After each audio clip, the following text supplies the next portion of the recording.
नमस्कार दोस्तों, मेरा नाम है विमल सिंह बालाजी। स्टडी अड्डा में आप सभी का स्वागत है।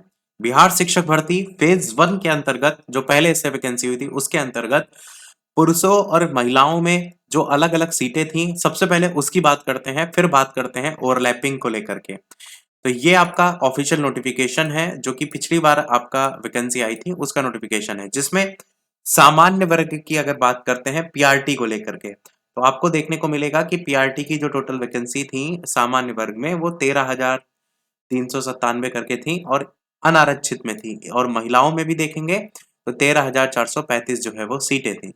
स्टार्टिंग से ही एक बात अभ्यर्थियों के द्वारा उठाई जा रही थी कि यहाँ पर ये जो अनरिजर्व वाली सीटें हैं, इस पर महिलाओं का जो है वो सिलेक्शन जो है वो हुआ था, क्योंकि महिलाओं के लिए जो सीटें थी वो ये तो रिजर्व थी ही, और अनारक्षित पर तो प्रत्येक व्यक्ति जो है वो फाइट कर रहा था।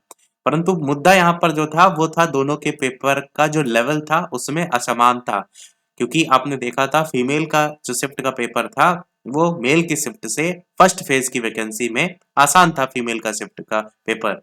तो इसलिए बात हो रही थी नॉर्मलाइजेशन को लेकर के, जो कि नहीं हुआ था। और यही जो यहाँ पर आपने देखा कि ओवरलैपिंग में जो भरी सीट है उनकी लिस्ट जारी हुई है कि पुरुषों की सीट पर कितनी महिलाओं का सिलेक्शन हुआ है, उसको लेकर के नोटिफिकेशन है, जिसमें आप देखेंगे तो अनारक्षित वर्ग में जो पुरुष हैं उनकी जो संख्या है वो आपका 7,949 अभ्यर्थियों का सिलेक्शन जो है वो हुआ था, जबकि सीटें अनरिजर्व में आप देखेंगे तो 13,397 थी।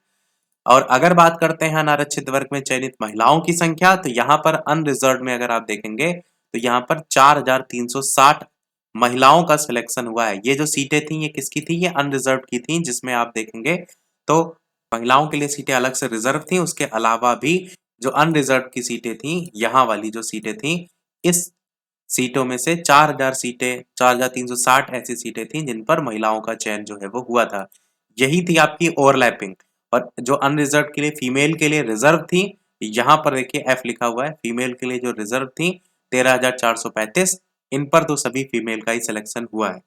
तो मेन जो यहाँ पर मैंने स्टार्टिंग में आपको बताया वो था नॉर्मलाइजेशन को लेकर के बात की जा रही थी, जो कि नहीं हुआ था पेपर में, क्योंकि ओवरलैपिंग की कंडीशन में होना चाहिए था, उसी को लेकर के डिमांड हो रही थी। जबकि फेज 1 वाली वैकेंसी अब तो कंप्लीट भी हो गई, अब तो फेज 2 को लेकर के आपका जो नियुक्ति पत्र वितरण कार्यक्रम है वो जो है वो आपका लगा हुआ है 13 तारीख को। तो यही था हमारे इस ओवरऑल अपडेट में।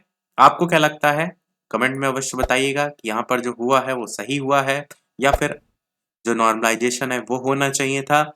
अपना विचार कमेंट में अवश्य बताइएगा। वीडियो लाइक शेयर सब्सक्राइब अवश्य कीजिएगा। मिलते हैं अगले अपडेट में, तब तक के लिए नमस्कार, जय हिंद।